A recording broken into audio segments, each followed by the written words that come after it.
अस्सलामुअलैकुम। मेरा नाम सैयदा मरियम ज़हरा रिज़वी है और मैं 12 साल की हूँ। मोअज़्ज़िज़ नाज़रीन कराम, अस्सलामुअलैकुम। आज मेरी तकरीर का उन्वान नमाज की अहमियत है। जैसा कि आप सब जानते हैं, नमाज वाजिबात में से है जिसके अंजाम देने पर सवाब होगा और ना अंजाम देने पर गुनाह। नमाज का सवाब लामहदूद है। ये इतनी अजीम इबादत है कि अजर सिर्फ़ और सिर्फ खुदा जानता है। नमाज अबूदियत और बंदगी का तकाज़ा भी है।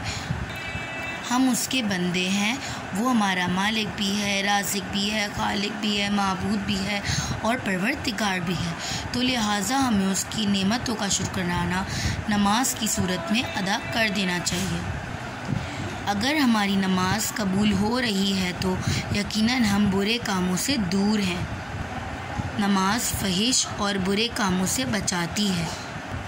नमाज फ़ुरूए दीन यानी दीन की शाख है। रसूल खुदा ने फरमाया, अस्सलातुल अमूदुद्दीन, यानी कि नमाज दीन का सुतून है।